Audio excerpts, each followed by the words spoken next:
Welcome to How to Split a Toaster, a divorce podcast about saving your relationships from True Story FM. Today, is your toaster running a little warm?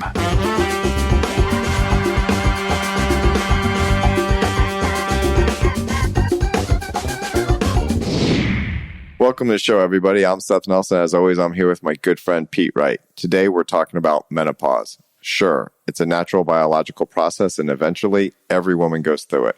But the experience is unique for each, and how hormone levels impact your marriage might just accelerate you on the road towards divorce.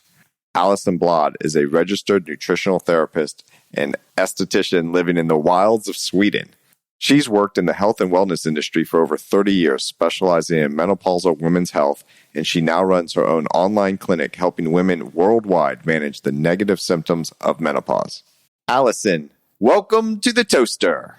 Oh, thank you. It's lovely to be here. Thank you so much for having me on your podcast. Do you ever come to, is it frequent that you come to a podcast where you're talking to two people who know absolutely nothing about what the subject is?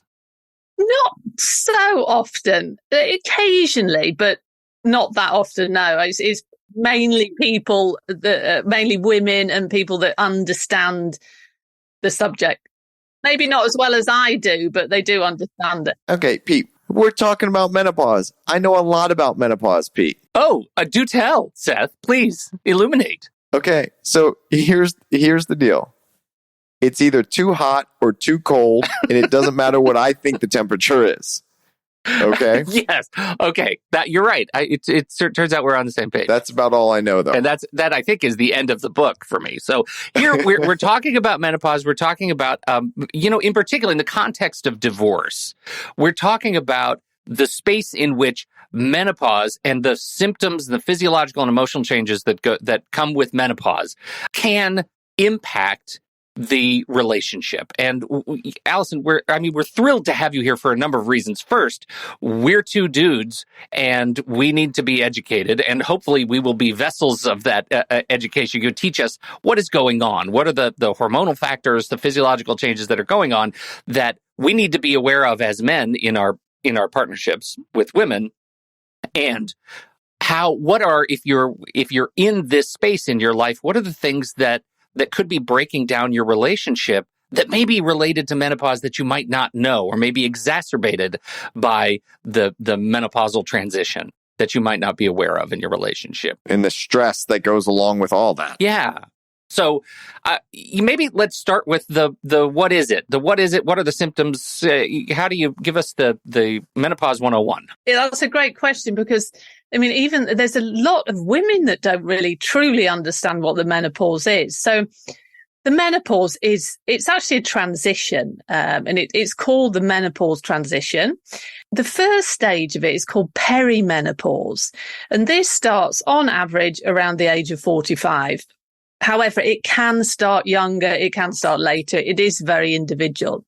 And perimenopause is when our hormones really start to become very imbalanced, predominantly estrogen and progesterone, which are the two main female sex hormones. And people always think of estrogen and progesterone as being just sex hormones, but estrogen is what we call a master hormone, and it's really responsible for virtually every bodily system. It's a crucial hormone. So what happens in perimenopause, which is the first stage, is kind of everything just becomes really imbalanced. It's like this wild roller coaster of hormones. And because of this, it can really set off the array of different menopausal symptoms. Hot flashes, that's quite a common one that a lot of women experience. Weight gain, night sweats, mood swings, cognitive decline. You can't remember things. You can't concentrate, irritability. The list goes on. There's over 40 plus symptoms. And in perimenopause, you're still having menstruation. You can still get pregnant, but it's kind of where the hormones are just starting to go a bit crazy and declining gradually. I always like to liken estrogen as the diva hormone, and progesterone is like the calming best friend. And what happens in perimenopause is the DIVA can be quite high. So estrogen levels can be very high and progesterone can be very low. And progesterone has a calming effect on estrogen. So when you can imagine, the diva's there getting really overexcited and it doesn't have the calming best friend to say, everything's going to be okay. So we can become one minute you can be crying, the next minute you can be laughing hysterically. It really affects our moods considerably as women. So that's perimenopause. And then we have the next phase, which is menopause. And this, on average, happens at the age of 51. When you're in perimenopause, when you haven't had a menstruation for a year, you're actually in menopause. So you're no longer fertile and you will no longer have monthly menstruations. And then basically all the time after that, you're in something that we call postmenopause. And postmenopause, is basically all the time, the rest of your life. And, we're living so much longer now. That can be 30 plus years. You're not menstruating anymore. You're not fertile. Your body still produces a very small amount of estrogen and progesterone from your adrenal glands, which sit on top of your kidneys, but you only have a very small amount. So that's when we start to see, the risk for osteoporosis, for heart disease. There's actually some very interesting research just coming out. I think a couple of weeks ago, I read it on the link between estrogen and dementia. So we need estrogen. And when we don't have that, we really see how things change in the body. So that's really the rundown on what menopause is. I mean, if you think of the word menopause, meno is menstruation and pause is the stopping, the pausing. So it's the stopping of menstruation. It sounds like perimenopause is the time of greatest turmoil. Is that fair? Yeah, that is fair to say, because you've got all these, high estrogen, low progesterone, your hormones are all over the place. So yeah, that's fair to say. The symptoms of menopause, however, can carry on even when you're in menopause or postmenopause. You still can experience symptoms that they unfortunately can take quite a few years to subside. I mean, some women still experience symptoms 10 years later. So it's unfortunately not all over when you get into postmenopause. Well, and that was my big question, like in terms of how long these you can sort of expect, and recognizing that every woman is unique and the experiences are unique, from person to person. Like, how long might you expect the turmoil to last? And a year without menstruating is menopause, but then postmenopause, as you say, 30 years, but that, like, learning to live in your menopausal, postmenopausal skin, like, how long does that take? How long do you expect your life to be sort of turned upside down? It is very individual, Pete. Some women just glide through it and don't have any problems whatsoever. And some women... Those are the friends that the other women hate, Pete. Yeah. Yeah, right. There's just a lot of... So I would say really, you're looking from a couple of years to 10 years. So it's hard to say because it's such an individual journey. I know we're going to talk about how this all impacts relationships and stress, but I had another question before we get there is... how does a hysterectomy impact this whole equation? Yeah, that is a great question. It's actually a very important subject as well, because, we go through, when we're in our 40, 45, 50, we go through the stages. This is a natural process for women.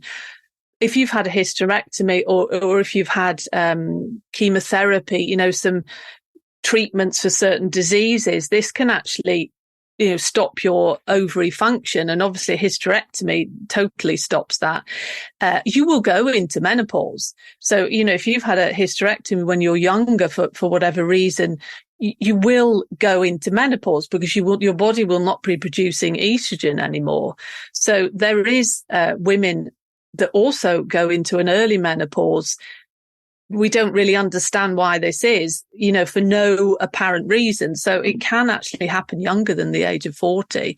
But if you have a hysterectomy or you for whatever reason, if you've had chemotherapy, for example, your physician would normally put you on hormone replacement therapy, especially if you're younger, because you need estrogen. If you're in your 20s, you really need estrogen to get through and be healthy. And how about if you're in your 50s or 60s? Do they do that to prevent some of this osteoporosis and dementia and other things you mentioned? Yeah, right. Is that an expected course of treatment later in life? Hormone replacement therapy is a very controversial subject. It's something you could do a whole podcast on, and it's the research that's coming out now. I mean, it basically just tops up the hormones that you haven't got. But unfortunately, there was a study done it came out roughly the early 2002 called the Women's Initiative Study.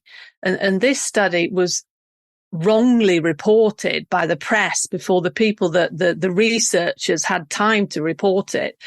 And it was basically, long story short, it was saying that, hormone replacement therapy puts you at high risk of breast cancer, of cardiovascular disease. So it was all very negative attached to this. And this just set off, a huge percentage of women in the world stopped taking it, of course. Right. And it's never really recovered from that. It's hard to unring that bell and re-educate people with the proper information. But the products that they were testing then are completely different to what they are now. I mean, hormone replacement therapy is using yams, the hormones from yams, which is a root vegetable. So it's very what we call bioidentical to our own estrogen. And the research that's coming out, it is very beneficial. However, it's not for everybody. You've got to look at your health and if it suits you. But what I say to my clients is that have a look at everything, get the knowledge, understand what is available to you, and then you can make, an informed decision. But you need to understand talk to your doctor and see if hormone replacement therapy could be something for you, because, it's not only can help to relieve the symptoms, it can also be very beneficial against, when you're in postmenopause, against osteoporosis, dementia, cardiovascular disease. Cardiovascular disease is the number one killer in women as they get older, and that is not spoken about. We think predominantly of breast cancer, but cardiovascular disease, our rate of that goes up quite considerably as we come into menopause. And I assume you can't fix this by just eating a ton of yams. Hashtag dumb male.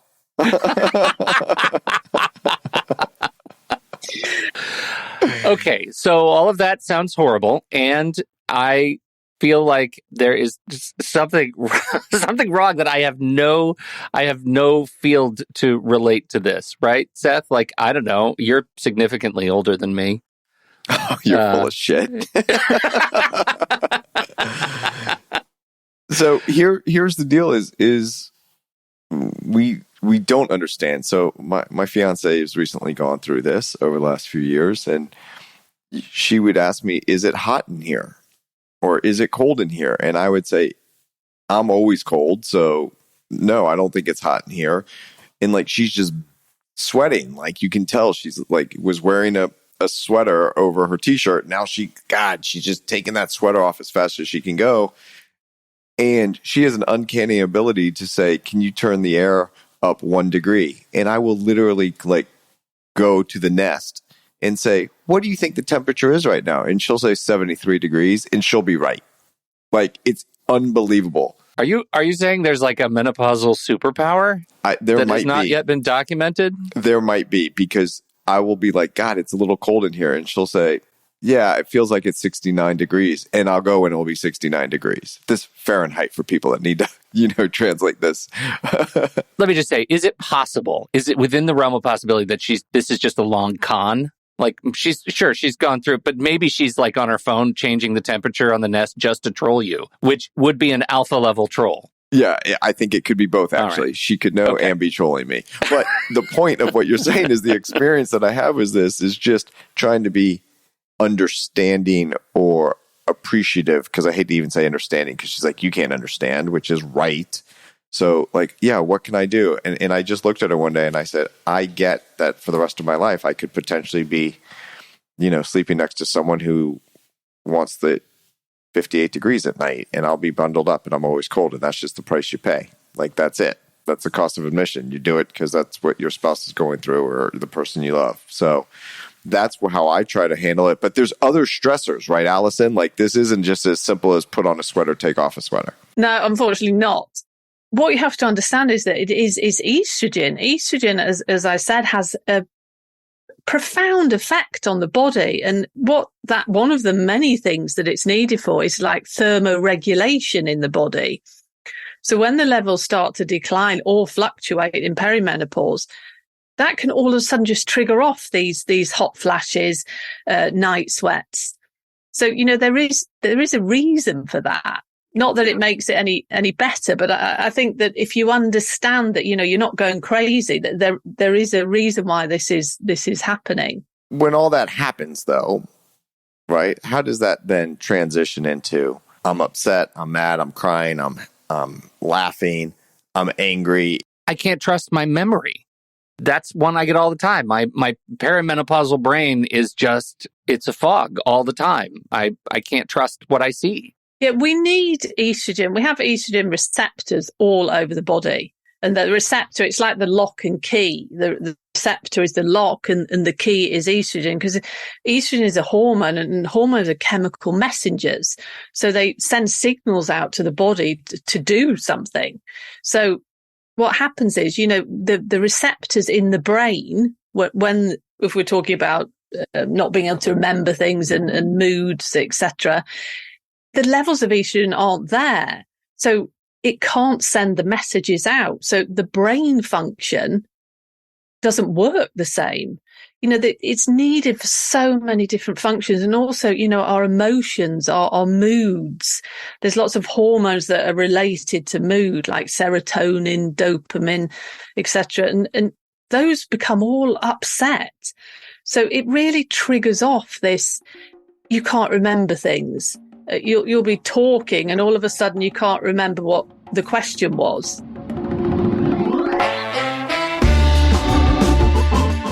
Seth, according to the National Institute on Alcohol Abuse and Alcoholism, 10% of children live with a parent with an alcohol use disorder.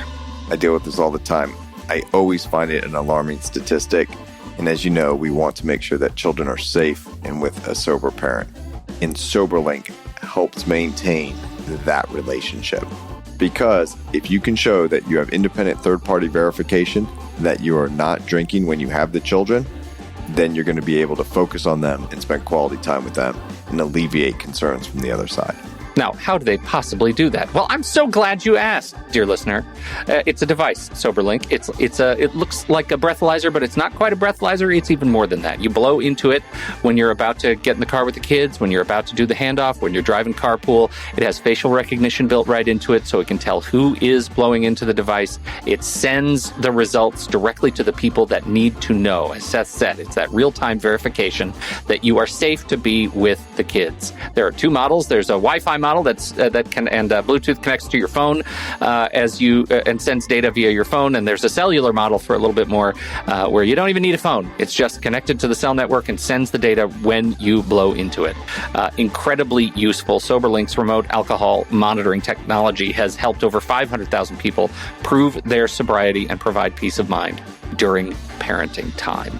And courts love it because it's a system that keeps them focused on what's in the best interest of the child, which is really what's most important. To sign up and receive $50 off your device, just visit Soberlink.com/toaster. That's Soberlink.com/toaster. Thank you to Soberlink, the whole Soberlink team, for sponsoring How to Split a Toaster. Okay, so here's my question then, because you're talking to a couple guys here, and there are a lot of guys that listen to the show, a lot of women that listen to the show.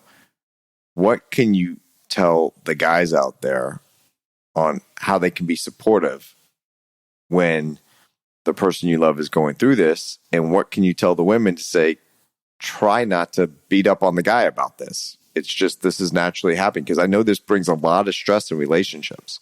Yeah, it really does. And it can be difficult as a woman to manage it, because you can one minute be crying and the next minute you can be shouting at somebody. And I think it's understanding, isn't it? It's knowledge. And if you can sit down with your partner and explain why you're feeling like this. So it's very important initially that you understand yourself why you're feeling like this. And then if you can explain that, I'm going through the menopause, and it may happen that I could be snappy, or I can be irritable or moody, but it's nothing against you. It's just something, this is a time in my life that I'm going through. And because of the lack of estrogen, this may happen, but don't take it personally. So guys, listen up out there, guys. This could be the only time in the world when a woman tells you, it's not you, it's me, and it's actually true. Right? I feel like this is as good a time as any to talk about where, like, the issues that people need to be thinking about when you talk about this, like developing this sort of spirit of understanding and communication, to talk about where the struggles come with menopause vis-a-vis relationships. Like, where do relationships fall under stress because of this lack of, and it sounds like really right at the bullseye of this lack of communication. There is, when do relationships struggle? When do people start kind of falling apart? It's interesting. There's been a lot of, I don't know what it's like in the US, but in Europe, there has been in the last, like, 4 or 5 months, quite a lot of press on the correlation between menopause and divorce rates. A lot of it is to do with that, maybe. We don't know fully. But a lot of women, as they become like older, when they're in midlife, or their children have left home and they've got more time, they all of a sudden start to kind of reassess their life and think, what am I doing? I want to do this. I want to go there. And that can stimulate them to maybe, depending on their relationship, to maybe reassess things and think, no, I want to do what I want to do.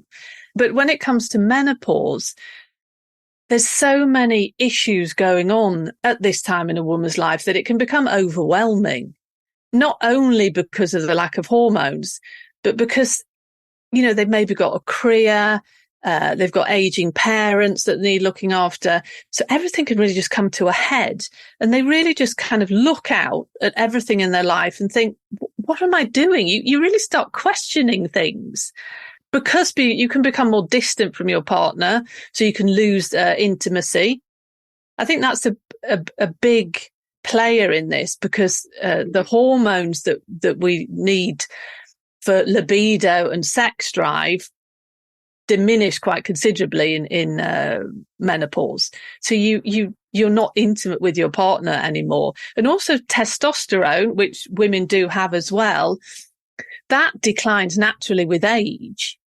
And that is a big driver in your libido and your sex drive. So you really become very distant. And that obviously isn't good for a relationship. And menopause can have a big effect on women's mental health. Your emotional well-being. Women can suffer from depression, not just feeling a bit moody. It can really become, full-blown depression, which obviously you should get help from a doctor from. And Pete, when Alison's talking about this stressor on the Family Law Menopause Project, that was this research that was done, and that 8 out of 10 women experiencing marriage difficulties during perimenopause or menopause. Wow. Putting a strain on the family. 8 out of 10. That's a huge number. And so what we think a lot about in the divorce world is, the kids are going to be graduating. Let's just say that, the wife was staying home and raising the children, and the husband was working, and then we think, now they go off to college. There's a transition in what's going on in the house. They're empty nesters now, and now they're getting divorced because they realize they don't like each other anymore. They've just grown apart, and they've become more roommates and raising kids together. There's other stuff happening here that is physiological, psychological, that has nothing to do with children leaving the nest. As the divorce attorney, the family law attorney, I mean, do you hear that sort of about the relationship strain that you can tie back to menopause? Does that ever bubble up to the surface in your work? Yeah. I have a hard time imagining it would. It does? Yeah. I know the most intimate things about people's relationship, and more importantly, from my line of work, is the breakdown in those relationships. Yeah. They rarely come in and tell me what was great about their relationship. They might say, yeah, we had some good times, but this will come up, and it usually comes from a couple different angles. And I hear it all the time, like, because I always tell people, look, you're going through a divorce. Please do not date anyone. And if you do, don't be unsocial about it. Keep it quiet. It's just adding someone in the mix. Even if the children are out of the house and it doesn't impact parenting, it will have no legal significance in your divorce now that you filed for divorce and you're going out on a date, but it'll have emotional significance. And this is what I hear all the time. Oh my God, I can't wait to get back out dating. We haven't had sex in 5 years. I hear that type of stuff all the time. And a lot of that is from women who are either through or going through the menopause process, and no one's really talking about it. I said, well, did you talk to your husband about this? What happened? And they don't necessarily tie it to it. If some of them do, but if I mention it, they're like, oh, like it's almost like a light bulb goes off. Yeah. Allison, does this sound familiar? Yeah, that's really interesting, Seth. Really interesting because, yeah, I mean, the clients that I work with, obviously it's a slightly different area, but yeah, absolutely. That it's a difficult time, and it really, really affects relationships. And I think that intimacy piece is huge, and lack of communication and confusion all comes together really to a head. And I think women, you know, if they understood more about that, this actually could be perimenopause or menopause, then there's so much help out there. I mean, when we talk about intimacy, it can actually be, because of the lack of estrogen, it can actually be very painful to have sexual intercourse because of vaginal dryness. And there's just so many easy things that you can get from your GP that really, really work. So it's, in a way, it's I'm not saying that's the answer to everything, but there's small things that you can do that can really help. And I think that, Pete, in from the divorce context, yeah, is you have to meet your client where they are, even if they don't necessarily understand where they are. And what I mean by that is, it's not like I have someone call me up and say, oh, I really want to talk to you about divorce. I've been going through menopause and it's just not working anymore. That's not what happens, right? There's all this other stuff. But if I will bring up the subject, or if the subject comes up, because I'll talk to them one day and they'll be very upset. The next day they'll be like, if I can see the hormones going, you know, I might mention it and say, hey, are you talking to your general practitioner about this? What can you do to try to level this out? There's, you know, go talk to them. This might have an impact on how you're receiving information, how you're giving information. Which can have an impact on your divorce, depending the context. That's right. That's right. You don't want to be having a bad day hormonally on the day of your deposition or day of trial. Mm-hmm. That's a problem. So, and even talking on the day of negotiations, and we're at mediation, there's a lot of really quote unquote big days in the divorce process that if your hormones are taking over, then we need to kind of identify that and kind of step back and say, look, we really want to settle this case. It's not a good day, and it's not because she's some crazy lunatic that doesn't want to settle her case. She's going through menopause, and she's having hot flashes in there, and it's freaking 55 degrees in this office, and she can't focus. And we talk about a serious, complex legal issue and money and how it's going to be managed for the next 20 years, and she's forgetting things. I, as the practitioner, need to say, we're going to reschedule. I feel like we need to also look at the other social relationships that are, I mean, this is, our podcast is a divorce podcast about saving relationships, right? And there's so much research, I think, especially maybe bolstered by the impacts of the pandemic, that talk about how, a community beyond your sort of intimate partner relationship is of value. To me, what I'm hearing you say, Alison, is that menopause, perimenopause, and menopause can be incredibly isolating. That you can feel like you are alone in this process, and you might be, reacting to the world, experiencing the world in a way that makes you feel alone. Can you talk a little bit about the value of sort of community in going through this process? Is there value to really making sure that you have a solid set of friends beyond your partner? Yeah, absolutely. Friendship is crucial, and being able to talk to other women that are going through the same thing. So you realize that, you're not on your own. If you think every single woman will go through this, but there's still, there's a bit of a menopause revolution going on in Europe at the moment. And women have just really stepped up and started to really want information, and they won't take no for an answer from their doctors. But having that community and group of friends that understand what you're going through is really crucial. Absolutely. Because you can discuss and, you can laugh a bit, and everybody has different symptoms, and it just makes you feel you're not alone. And I think that is really, really important. Absolutely. So finding, if you haven't got any friends that are going through this time phase, then there's many very, very good groups that you can find online that, you could chat with people that are going through the same thing. Women stand together.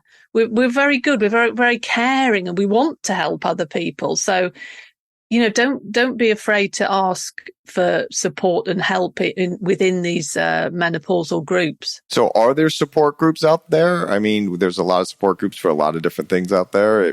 If someone was Googling, would they find, a menopausal support group, or where do they turn to, I guess is the real question I'm asking. There's many support groups, very good quality support groups. If you look on Facebook, there's many groups there, like private groups that you can join. I know I'm not quite sure in the US, but you must have, there's menopausal associations, societies that you can find online that would absolutely help you and lead you in the right direction.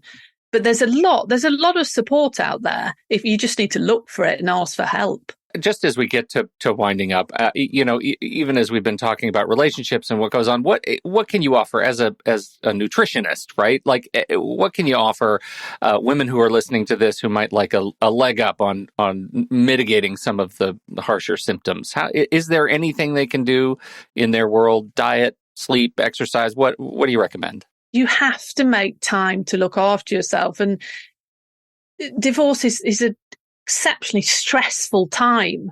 And you really, your health maybe is put on the back burner, but you have to look after yourself. You have to give your body nutrients and hydration. Otherwise, you're just going to be feeling terrible.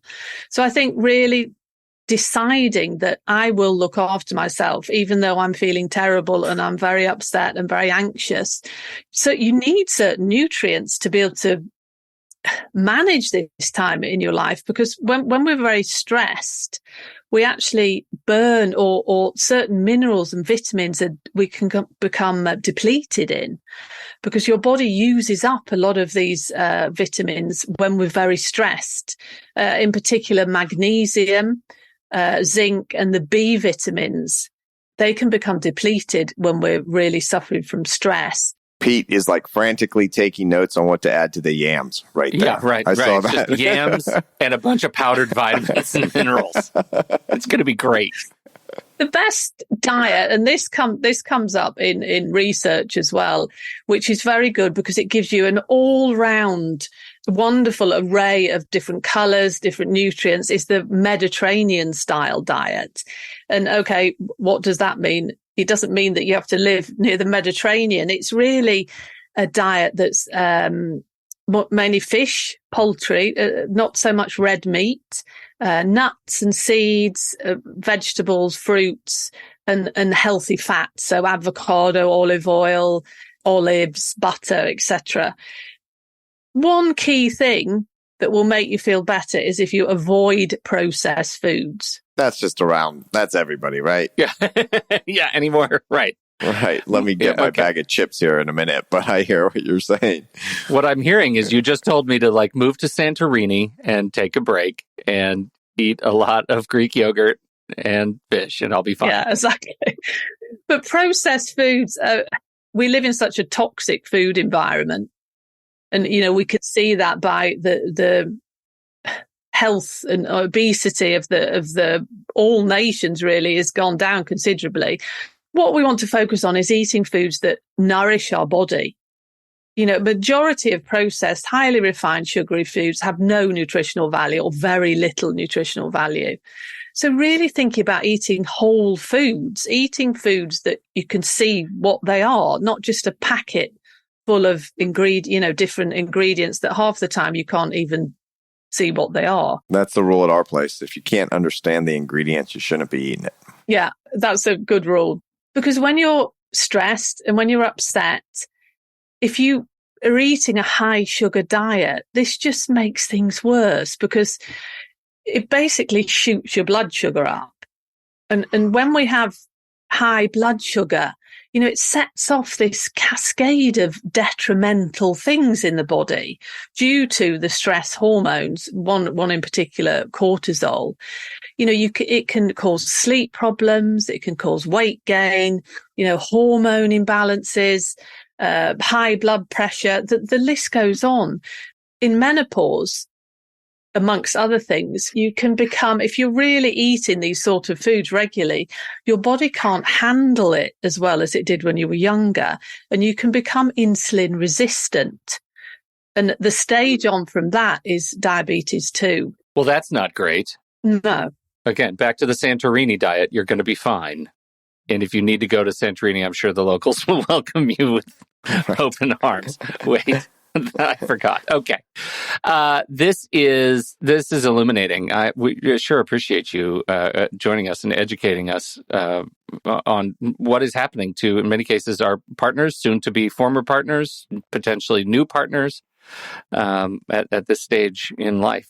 Really terrific, Alison. Where can people learn more about your work and what you're up to? The best place probably is via my website, which is AlisonBladh.com, and that's BLADH. On my website, I'm on all social media links, and there's actually a resources page there with lots of pre-downloads and recipe and meal plans for all different menopausal symptoms. So if any of your listeners want to go on there and download, please feel free. Fantastic. Well, we sure appreciate it. Learned a lot. Seth is a better person as a result of it. I already came in at a pretty high bar, so... Yeah, I was pretty low to start, so that's not a big increase. Right.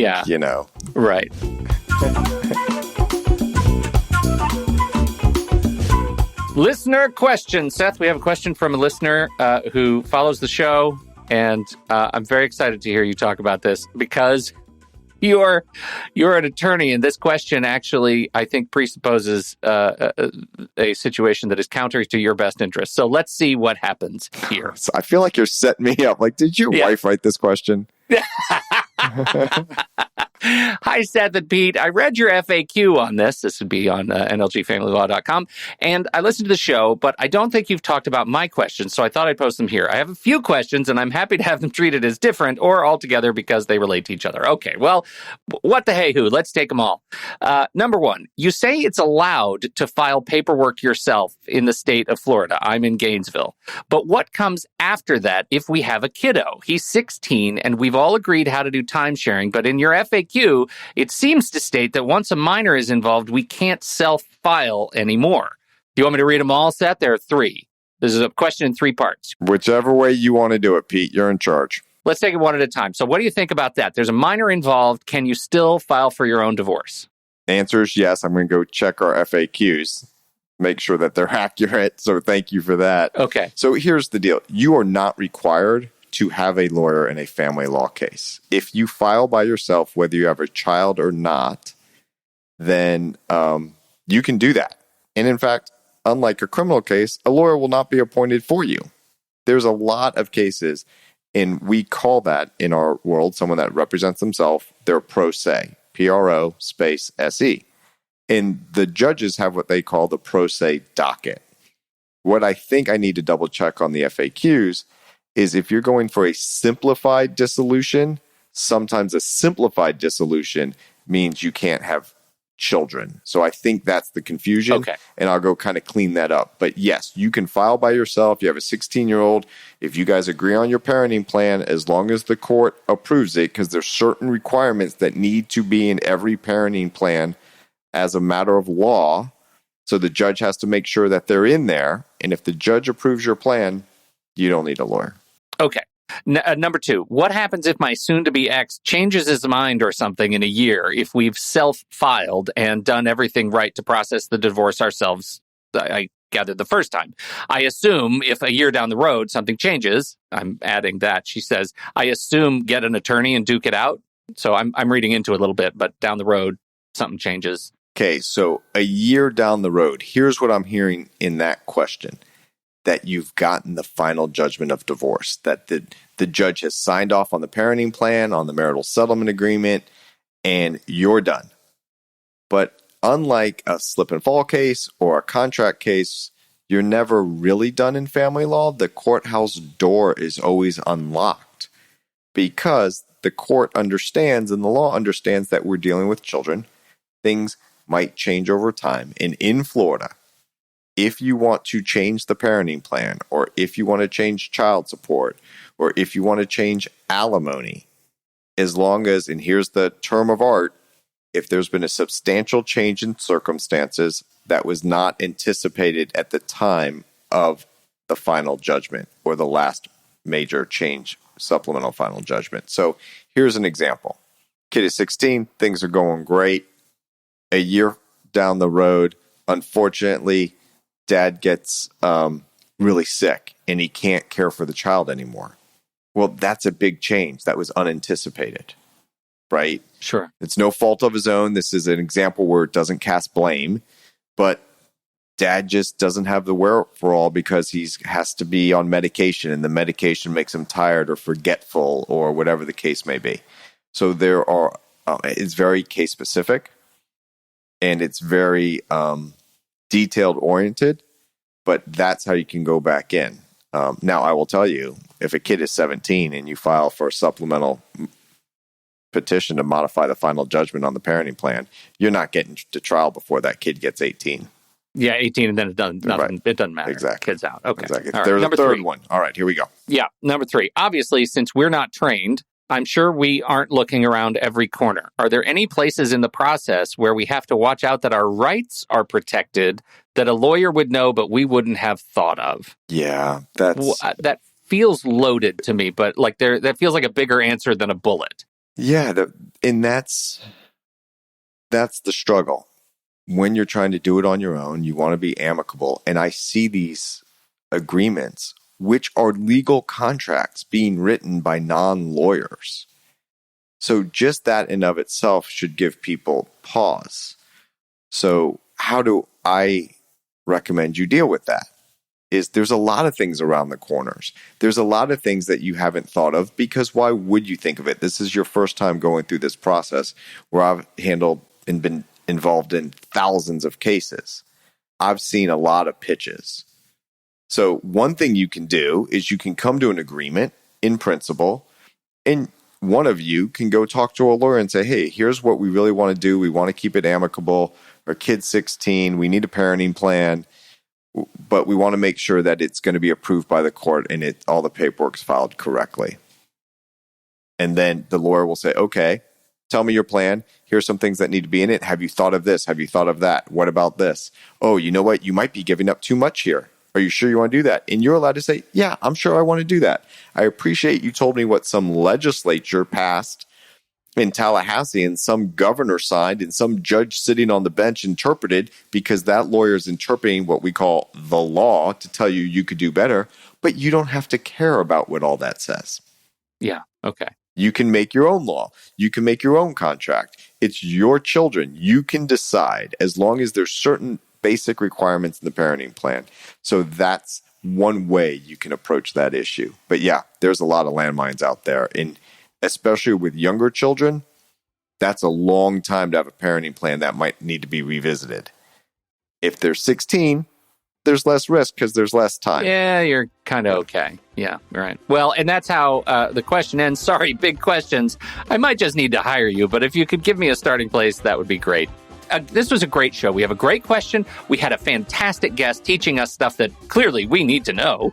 And I'm really grateful for this episode. I hope everybody else had as good a time as we did and learned a thing or two about how to save your relationship. So on behalf of Alison Bladh and Seth Nelson, America's favorite divorce attorney, I'm Pete Wright, and we'll catch you right here next week on How to Split a Toaster, a divorce podcast about saving your relationships.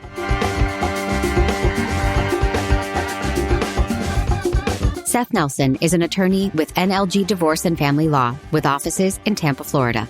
While we may be discussing family law topics, How to Split a Toaster is not intended to, nor is it providing legal advice. Every situation is different.